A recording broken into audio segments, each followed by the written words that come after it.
Equivalent weight of oxidising and reducing agent. জারক এবং বিজারক দ্রব্যের তুল্যাঙ্ক ভার। আমরা জারণ বিজারণ চ্যাপ্টার পড়ছি একদম শেষ দিকে। কিছুদিন আগে তোমাদের তুল্যাঙ্ক ভার পড়ানো হয়েছে। এবার দেখো দুটো চ্যাপ্টারকে একটু রিলেট করা হচ্ছে। অক্সিডেশন রিডাকশন পড়তে গিয়ে আমরা জেনেছি কে অক্সিডাইজিং এজেন্ট, যে কিনা নিজে রিডিউসড হয়, অর্থাৎ ইলেকট্রন নেয়, অ্যাকসেপ্ট করে, সেই হচ্ছে নিজে অন্যকে অক্সিডাইজ করে। যে অন্যকে অক্সিডাইজ করে সে সবসময় নিজে রিডিউসড হয়, অর্থাৎ ইলেকট্রন নেয়। উল্টো দিকে অন দ্য কন্ট্রারি, যে রিডিউসিং এজেন্ট, অন্যকে যে রিডিউস করে সে নিজে অক্সিডাইজড হয়, অর্থাৎ কিনা ইলেকট্রন লুজ করে। ঠিক আছে, এখন অক্সিডাইজিং রিডিউসিং এজেন্ট এলিমেন্ট হতে পারে, কম্পাউন্ড হতে পারে। একটা এলিমেন্ট সেও অক্সিডাইজিং বা রিডিউসিং এজেন্ট হিসেবে কাজ করতে পারে, একটা কম্পাউন্ড সেও করতে পারে। এখন তাদের ইকুইভ্যালেন্ট ওয়েট তোমাদের মনে হতে পারে তাহলে কি স্যার কোনো আলাদা ব্যাপার। আগের যে ইকুইভ্যালেন্ট ওয়েট আমরা পড়েছি, এলিমেন্টের ইকুইভ্যালেন্ট ওয়েট বার করেছি, আমরা কম্পাউন্ডের ইকুইভ্যালেন্ট ওয়েট বার করেছি, র্যাডিক্যালের ইকুইভ্যালেন্ট ওয়েট বার করেছি, তাহলে কি এটা আলাদা করে কিছু হলো না? আলাদা কিছু হলো না। ওখানে যেমন যেমন ইকুইভ্যালেন্ট ওয়েট বার করেছো, এখানেও ইকুইভ্যালেন্ট ওয়েট তাই বেরোবে। যেমন ধরো না কেন, জিঙ্ক যদি একটা এক্সাম্পল দিই, জিঙ্কের ইকুইভ্যালেন্ট ওয়েট আমরা কি করে বার করেছি? জিঙ্কের ইকুইভ্যালেন্ট ওয়েট অফ জিঙ্ক, তুল্যাঙ্ক ভার, ইকুইভ্যালেন্ট ওয়েট অফ জিঙ্ক, এটা কি অ্যাটমিক ওয়েট অফ জিঙ্ক, জিঙ্কের পারমাণবিক গুরুত্ব, atomic weight of zinc by its valency. তাই তো? আমি জিঙ্ক বিভিন্ন রাসায়নিক বিক্রিয়া করে এবং সেই বিক্রিয়াতে জিঙ্ক কোথাও অক্সিডাইজিং এজেন্ট হিসেবে, জিঙ্ক মেনলি রিডিউসিং এজেন্ট হিসাবে কাজ করে, কোথাও অক্সিডাইজিং কোথাও রিডিউসিং বলা হয়ে যাচ্ছিল। জিঙ্ক মেটাল তো প্রবলত রিডিউসিং এজেন্ট হিসেবে কাজ করে, মানে নিজে অক্সিডাইজড হয়। তো আমরা এখানে ইকুইভ্যালেন্ট ওয়েট বার করার একটা যে পদ্ধতি দেখাচ্ছি, সেই প্রসেসে কিন্তু জিঙ্কের আলাদা কোনো ইকুইভ্যালেন্ট ওয়েট আসবে না। এখানে যেমন আসে সেই হিসাবেই আসবে। প্রথমে আমি একটু বলে দিই যে ডেফিনেশনটা কি। এই অক্সিডেশন নাম্বার দিয়ে ইকুইভ্যালেন্ট ওয়েট বার করা বা ইলেকট্রন ট্রান্সফরমেশন বিচার করে, নাম্বার অফ ইলেকট্রন ট্রান্সফার বিচার করে কি করে আমরা ইকুইভ্যালেন্ট ওয়েট বার করতে পারি কোনো এলিমেন্ট বা কোনো কম্পাউন্ডে। খুব মন দিয়ে শোনো।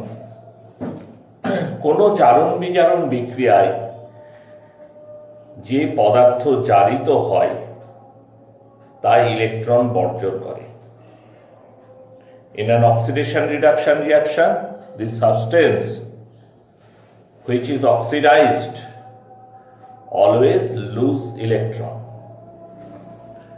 বিপরীত ক্রমে যে পদার্থ বিজারিত হয় তা ইলেকট্রন গ্রহণ করে। On the other hand, substance which is reduced always accept electron. আবারও বলি, জারণ বিজারণ বিক্রিয়ায় যে পদার্থ জারিত হয় তা ইলেকট্রন বর্জন করে এবং যে পদার্থ বিজারিত হয় তা ইলেকট্রন গ্রহণ করে। যে পরিমাণ কোনো পদার্থ একটা ইলেকট্রন গ্রহণ বা বর্জন করে তাকেই ওই জারক বা বিজারক দ্রব্যের তুল্যাঙ্ক ভার বলে। In an oxidation reduction reaction, an oxidizing agent always accept electron and an reducing agent always lose electron. The amount of a substance which accept or lose one electron is known as the equivalent weight of that substance বা of that oxidizing or reducing agent. আবার বলি, খুব মন দিয়ে শোনো। In an oxidation reduction reaction, the oxidizing agent অর্থাৎ কিনা যে জারক দ্রব্য, oxidising agent always accept electron, কারণ অক্সিডাইজিং এজেন্ট সবসময় রিডিউসড হবে, তাহলে oxidising agent always accepts electron and reducing agent always lose electron. The amount of a substance which can accept one or lose one electron, is known as the equivalent weight of that substance. কোনো জারণ বিজারণ বিক্রিয়ায় যে পদার্থ জারক দ্রব্য হিসাবে কাজ করে সে বিজারিত হয়। বিজারিত হওয়ার অর্থ কি না, সে ইলেকট্রন গ্রহণ করে। আর যে পদার্থ বিজারক দ্রব্য রূপে কাজ করে সে জারিত হয়। জারিত হওয়ার অর্থ কি না, সে ইলেকট্রন বর্জন করে। যে পরিমাণ কোনো পদার্থ একটা ইলেকট্রন গ্রহণ বা বর্জন করে সেই পরিমাণ পদার্থকেই ওই জারক বা বিজারক দ্রব্যের তুল্যাঙ্ক ভার বলে। যে পরিমাণ কোনো পদার্থ একটা ইলেকট্রন গ্রহণ বা বর্জন করে তাকেই ওই জারক বা বিজারক দ্রব্যের তুল্যাঙ্ক ভার বলা হয়। The amount of a substance which can accept or lose one or more electron, the amount of a substance which can accept or lose one electron is known as the equivalent weight of that substance. আমরা এক্সাম্পলে চলে আসি, বুঝেছো? এই ইকুয়েশনটা তোমরা balance করেছো, Zn plus HCl react করে তৈরি করে ZnCl2 প্লাস হাইড্রোজেন। এখানে জিঙ্কের অক্সিডেশন নাম্বার 0 থেকে বেড়ে হয় +2, তার মানে জিঙ্ক দুটো ইলেকট্রন লুজ করে, অর্থাৎ কিনা জিঙ্ক অক্সিডাইজড হয়। জিঙ্ক অক্সিডাইজড হয় মানে জিঙ্ক হচ্ছে এখানে রিডিউসিং এজেন্ট। তাহলে একটা জিঙ্ক অ্যাটম সে দুটো ইলেকট্রনকে লুজ করছে। তাহলে কি পরিমাণ জিঙ্ক অ্যাটম একটা ইলেকট্রনকে লুজ করবে না, জিঙ্কের অ্যাটমিক ওয়েট বাই 2, জিঙ্কের অ্যাটমিক ওয়েট ডিভাইডেড বাই 2। দেখো বুঝতে পারছো কিনা, একটা অ্যাটম জিঙ্কের atomic wait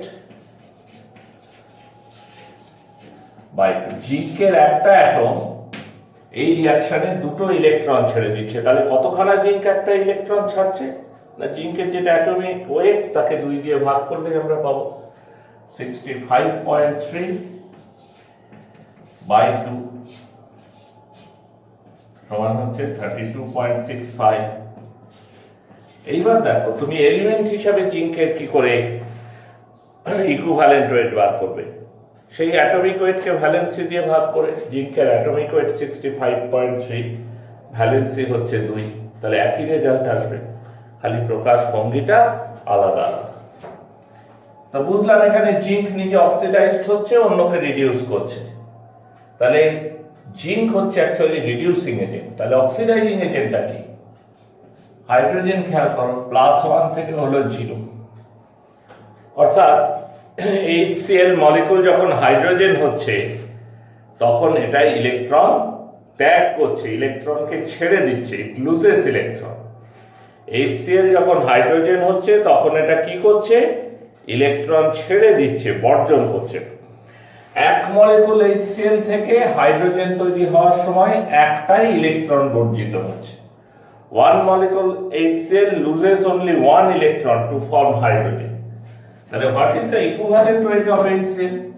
Equivalent weight of HCl is equivalent weight of HCl is molecular weight of HCl, molecular weight of HCl, HCl এর আণবিক গুরুত্ব, molecular weight of HCl divided by 1। কতটা HCl একটা ইলেকট্রন ছেড়ে দিচ্ছে না, এক মলিকুল HCl একটা ইলেকট্রন ছেড়ে দিচ্ছে। তাহলে molecular weight হচ্ছে 36.5 ডিভাইডেড বাই 1 হচ্ছে 36.5। এটাই হচ্ছে ইকুইভ্যালেন্ট রেট অফ HCl এই বিক্রিয়ার ক্ষেত্রে। আমরা আর একটা উদাহরণ নিয়ে দেখতে পারি।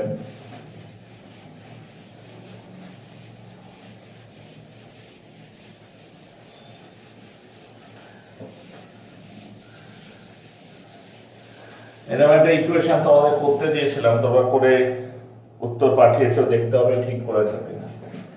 CuO প্লাস NH3 তৈরি হচ্ছিল কি কপার প্লাস নাইট্রোজেন প্লাস জল। এটা ব্যালেন্স করতে দিয়েছিলাম তোমাকে, আমি দেখবো করেছো কিনা ঠিক মতো। তো এখানে কপারের অক্সিডেশন স্টেট কত ছিল? +2, সেখানে কপার হলো 0। তাহলে +2 থেকে 0 হলো, তার মানে কপার অক্সাইড এখানে রিডিউসড হলো। কপার অক্সাইড এখানে রিডিউসড হলো, দুটো ইলেকট্রন অ্যাকসেপ্ট করলো। +2 স্টেটে ছিল, তো 0 হতে গেলে কি হতে হবে? দুটো ইলেকট্রনকে গ্রহণ করতে হবে। তাহলে কপার অক্সাইডের একটা মলিকিউল গ্রহণ করছে দুটো ইলেকট্রন, তাহলে equivalent rate of copper oxide কি হবে?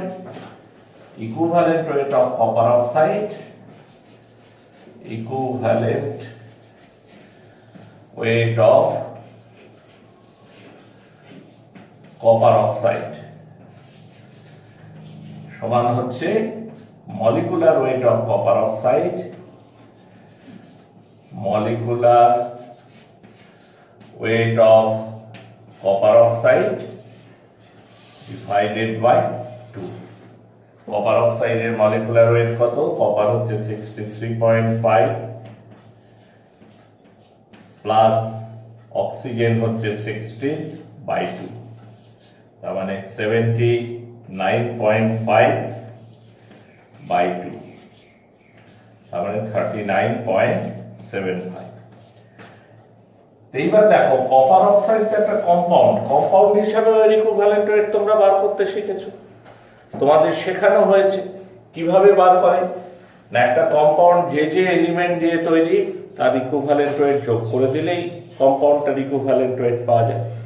তো কপার অক্সাইড কি কি এলিমেন্ট দিয়ে তৈরি? কপার প্লাস আর অক্সিজেন দিয়ে। তাহলে কপার অক্সাইডের ইকুইভ্যালেন্ট রেট মানে কপারের ইকুইভ্যালেন্ট রেট প্লাস অক্সিজেনের ইকুইভ্যালেন্ট রেট। তাহলে অ্যাজ এ কম্পাউন্ড, যৌগ হিসাবে, অ্যাজ এ কম্পাউন্ড, যৌগ হিসাবে equivalent wait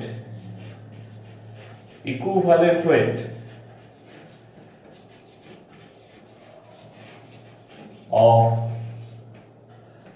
copper oxide equal to equivalent weight of copper, equivalent weight of copper plus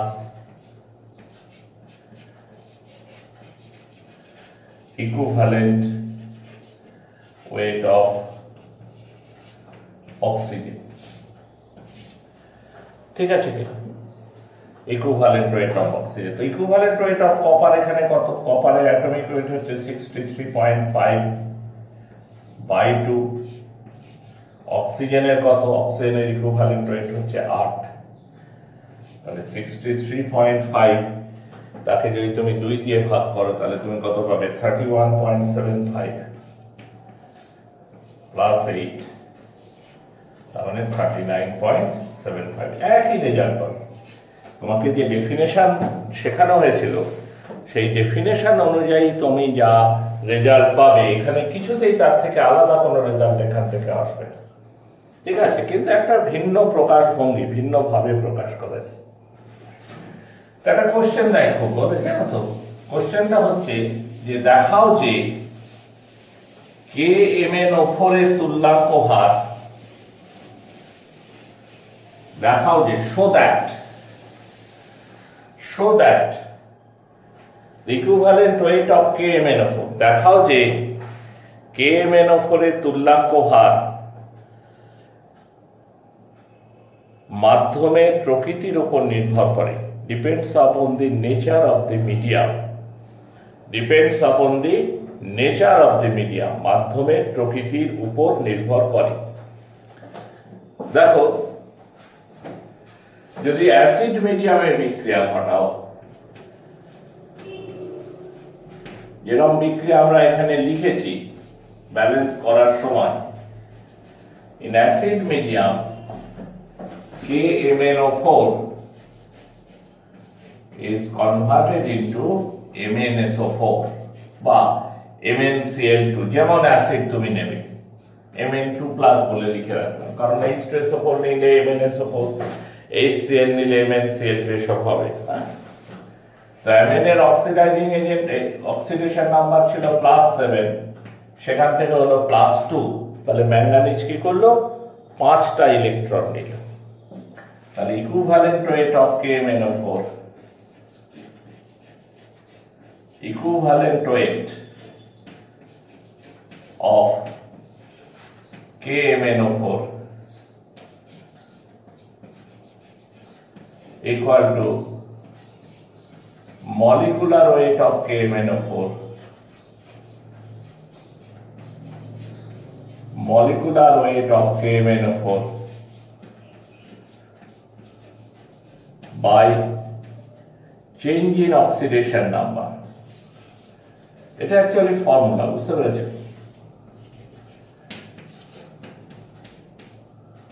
যে কোনো জিনিসের ইকুইভ্যালেন্ট ওয়েট যদি তুমি এরকম বিক্রিয়ার মাধ্যমে বার করতে চাও, তাহলে molecular weight divided by change in oxidation number. তো KMnO4 এর মলিকুলার ওয়েট কত? 39 হচ্ছে পটাশিয়াম, ম্যাঙ্গানিজ হচ্ছে 55 প্লাস 4 × 16, আর এখানে অক্সিডেশন নাম্বার চেঞ্জ কত? অক্সিডেশন নাম্বার চেঞ্জ হচ্ছে 5। বোঝা যাচ্ছে? 4 16 64, 64 আর 39 তার সঙ্গে তুমি যোগ দেবে, 103 প্লাস 55, তার মানে 158/5, তার মানে 31.6। এটা যদি স্ট্রং বেস মিডিয়ামে বিক্রিয়াটা ঘটানো হতো, স্ট্রং বেসিক মিডিয়াম, তার মধ্যে যদি রিঅ্যাকশনটা ঘটানো হতো,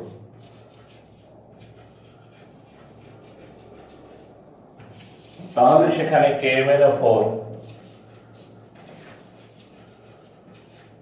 converted into K2MnO4, KMnO4 তাহলে সেখানে কিসে পরিণত হতো? K2MnO4। Equivalent weight of K2MnO4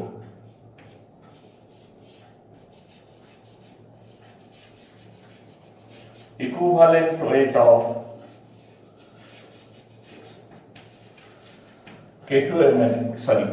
KMnO4 equivalent weight of KMnO4 strong basic medium, এটা কি হবে? যে molecular weight by change in oxidation number. the change in oxidation number কত? +7, আর এটা হচ্ছে +6, তাহলে মলিকুলার ওয়েট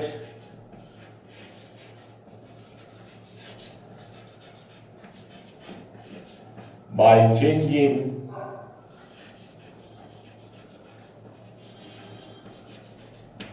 oxidation number সমান হচ্ছে 158/1,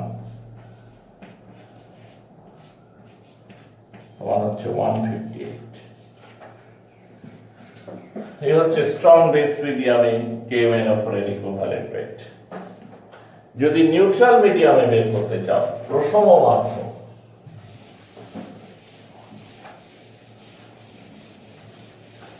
in neutral medium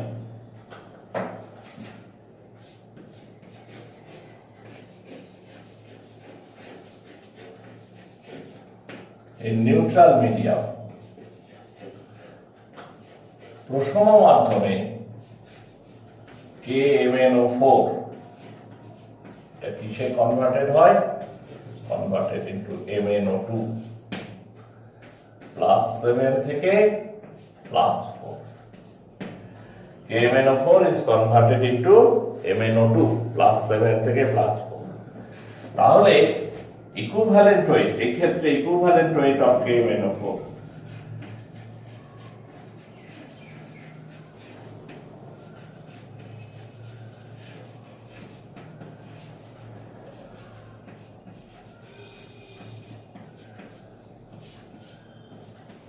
সমান হচ্ছে মলিকুলার ওয়েট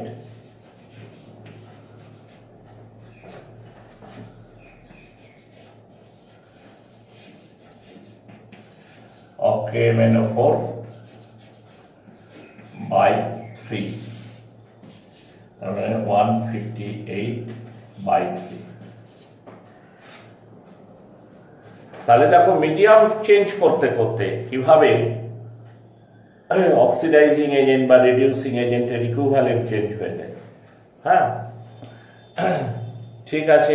এই যে একটা আমাদের শেষ পড়া ছিল এখানে অক্সিডেশন রিডাকশনে, এটা শিখলে তোমরা প্রবলেম দেবে। দেখো চ্যাপ্টারগুলো কিরকম ইন্টাররিলেটেড, একটার সাথে আরেকটা জড়িয়ে আছে। আরেকটা জিনিস এই সূত্রে তোমাদের একটু বলে নিই, এটা অক্সিডেশন রিডাকশনের সাথে সরাসরি সম্পর্কিত না হলেও ইকুইভ্যালেন্ট ওয়েটের সাথে ডেফিনেটলি যোগ আছে। এই যে আমরা শেখালাম যে আমরা যে ডেফিনেশন থেকে ইকুইভ্যালেন্ট ওয়েট বার করছি, ডেফিনেশন থেকে বার করা ছাড়াও অন্যভাবেও আমরা ইকুইভ্যালেন্ট ওয়েট বার করতে পারি, দুটো ভ্যালু আলাদা হয় না। এটা তো একটা দেখালাম। আর একটা ফর্মুলা তোমাদের দেখায়, equivalent weight of an acid, equivalent weight of an acid, কোন অম্লের তুল্যাঙ্ক ভার, equivalent weight of an acid. ফর্মুলাটা কি? এই ফর্মুলায় বসেও তুমি বার করতে পারো, সমান molecular weight of the acid, অ্যাসিডের আণবিক গুরুত্ব,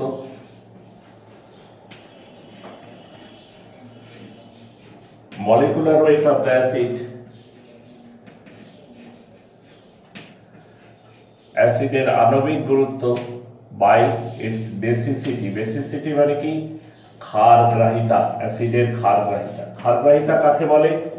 The number of replaceable hydrogen atom present in one molecule of acid। যেমন ধরো HCl, HCl এর একটা অণুতে কটা রিপ্লেসেবল হাইড্রোজেন আছে? একটাই।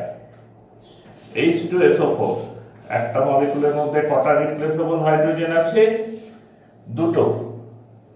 তাহলে H2SO4 এর ইকুইভ্যালেন্ট ওয়েট বার করতে গেলে তুমি কি করবে? H2SO4 এর molecular weight that is 98, replaceable hydrogen 2, তার মানে 49।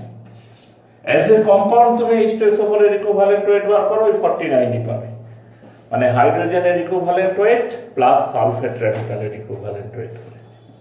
ঠিক আছে? তাহলে আলাদা কিছু না, কেবল একটা ফর্মুলা তুমি এক্সট্রা জানলে। Then equivalent weight of a base,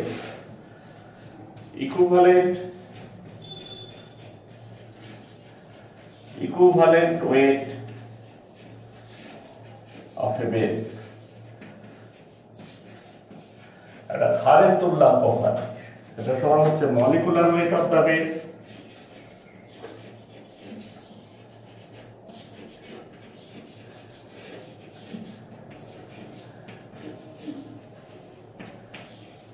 ক্ষারের আণবিক গুরুত্ব বাই ইটস অ্যাসিডিটি, এর অম্লগ্রাহিতা।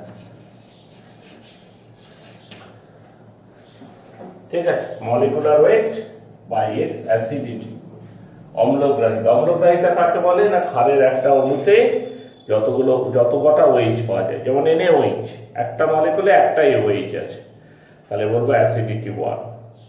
ক্যালসিয়াম হাইড্রোক্সাইড CaOH2, একটা মলিকুলে দুটো OH আছে, অ্যাসিডিটি 2। এই ফর্মুলাগুলো খেয়াল রাখবে খুব। হ্যাঁ, আর equivalent weight of a salt,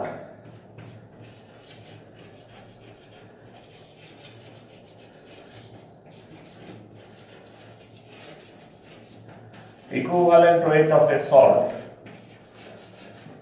equal to molecular weight of the salt, molecular weight of the salt, সল্টের আণবিক গুরুত্ব, by number of cation, ক্যাটায়নের সংখ্যা,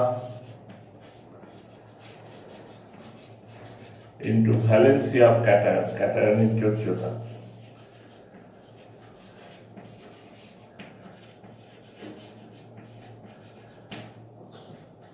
ঠিক আছে? একটা এক্সাম্পল দাও, CaCl2, এটা তো একটা সল্ট। এর ইকুইভ্যালেন্ট ওয়েট তুমি কম্পাউন্ড হিসাবে বার করতে পারো। ক্যালসিয়ামের ইকুইভ্যালেন্ট ওয়েট হচ্ছে 40/2, 40 হচ্ছে অ্যাটমিক ওয়েট, ভ্যালেন্সি 2, 40/2 মানে 20, ক্লোরিন 35.5, যোগ করলে 55.5 ক্যালসিয়াম ক্লোরাইড ইকুইভ্যালেন্ট ওয়েট। এখন এই ফর্মুলায় ফেলে দেখো ক্যালসিয়াম ক্লোরাইডের মলিকুলার ওয়েট কত। ক্যালসিয়াম ক্লোরাইডের মলিকুলার ওয়েট হচ্ছে 40 plus 35.5 into 2 divided by number of cation. একটা ক্যালসিয়াম ক্লোরাইড যদি ভাঙে তাহলে কটা ক্যাটায়ন তৈরি হয়? একটাই তৈরি হয়, তাই না? ক্যালসিয়াম আয়ন একটাই ক্যাটায়ন তৈরি হয়, কিন্তু তার ভ্যালেন্সি 2। তাহলে এখানে তুমি হিসাব করে দেখো 71 আর 40 111/2, তার মানে 55.5। এইভাবেও আমরা ইকুইভ্যালেন্ট, নানান দিক থেকে ইকুইভ্যালেন্ট ওয়েট আমরা বার করতে পারি। তো আমরা এই আলোচনাটা আমাদের তখন করা হয়নি, আজকে এই সূত্রে করে নিলাম। এবং এর সঙ্গে বলি যে তোমাদের অক্সিডেশন রিডাকশন চ্যাপ্টারটা নিয়ে আমরা আর এগোবো না। আমরা সলিউশনের কিছুটা কনসেন্ট্রেশন নিয়ে পড়াশোনা করব এর পরবর্তী ক্লাসগুলোতে। তারপর চেষ্টা করব আমরা অ্যাটমিক স্ট্রাকচার পড়বার। ঠিক আছে?